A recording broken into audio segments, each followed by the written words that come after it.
안녕하세요. 시애틀 지구촌교회 성도 여러분. 오늘 우리가 함께 나눠볼 이야기는요. 세상이 우리에게 조용히 해 라고 말할 때 과연 어떻게 우리 목소리를 낼 수 있을까? 그 힘은 어디서 올까? 에 대한 아주 흥미로운 이야기입니다. 혹시 이런 경험 있으신가요? 이건 정말 진실이고 꼭 말해야 하는데 주변에서 자꾸만 입을 막으려고 하는 그런 상황이요? 우리 시대의 이야기로 한번 시작해 볼까요? 2013년에 에드워드 스노우덴이라는 사람이 있었죠. 이 사람이 미국의 거대한 비밀 감시 프로그램을 폭로했잖아요. 당연히 엄청난 위험을 감수해야 했는데 왜 그랬냐는 질문에 아주 간단하게 대답했어요. 제 양심이 허락하지 않았습니다. 미국 정부가 모든 사람의 사생활을 파괴하는 걸 그냥 보고만 있을 순 없었어요. 맞아요. 어떤 진실은요, 정말이지 침묵할 수가 없는 법이죠. 이건 시대를 초월해서 많은 사람들이 공감하는 감정일 거예요. 오늘 우리가 함께 살펴볼 사도행전의 이야기도 바로 이런 딜레마에 빠졌던 두 사람, 베드로와 요한에 대한 이야기입니다. 자, 이 두 사람이 체포가 됩니다. 그리고 끌려간 곳이 어디냐면 당시에 예루살렘의 최고 권력기관이었던 사내들인 공회 앞이었어요. 거기서 아주 살벌한 협박을 받습니다. 다시는 예수에 대해서 입도 뻥긋하지 마라. 바로 이 지점에서 이들의 담대함에 대한 미스터리가 시작되는 거죠. 정말 흥미진진해집니다.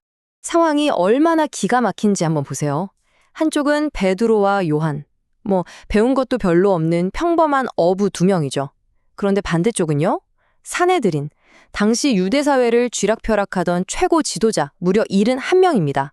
종교, 정치, 모든 권력을 다 가진 사람들이죠. 이건 다윗과 골리앗 싸움도 아니고 정말 말이 안 되는 권력의 차이 아닙니까?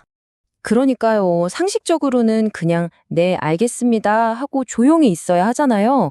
그런데 이 어부들의 반응은 전혀 달랐어요. 두려워하거나 입을 닫기는커녕 오히려 모두를 깜짝 놀라게 하는 말을 던집니다. 도대체 이 용기는 어디서 나왔을까요? 그 담대함의 비밀, 지금부터 한번 파헤쳐 보겠습니다.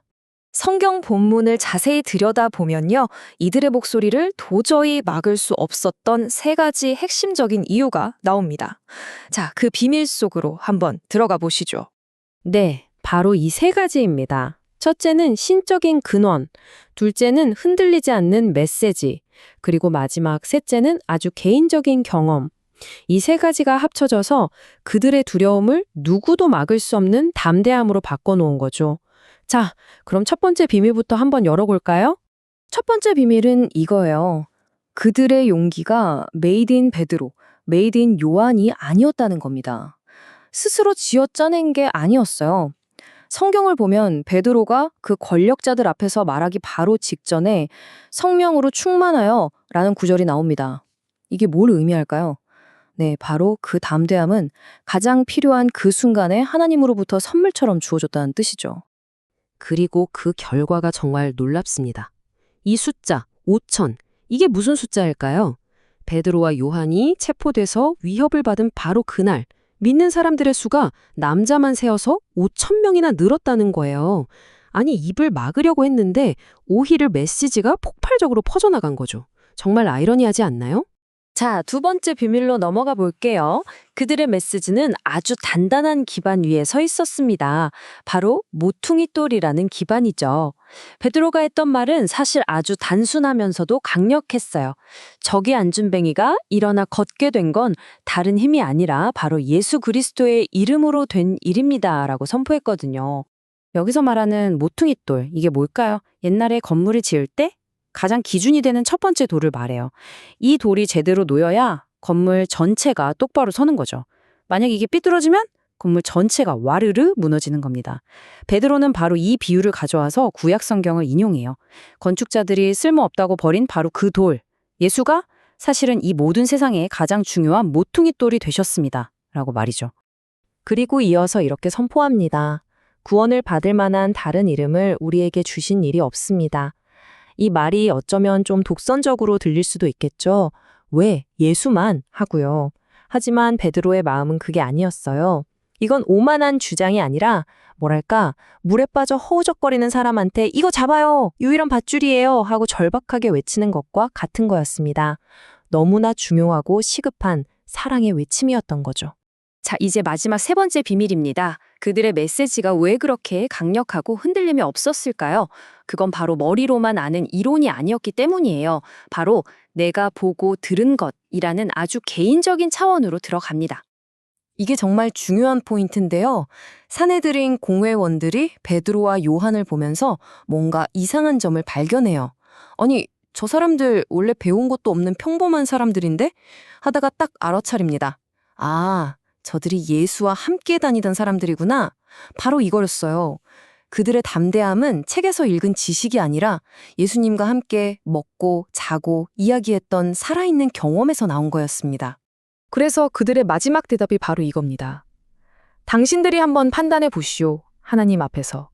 당신들 말을 듣는 게 옳습니까? 아니면 하나님 말씀을 듣는 게 옳습니까? 우리는 우리가 직접 보고 들은 것을 말하지 않을 수가 없습니다. 와, 이건 그냥 막무가내로 덤비는 게 아니죠.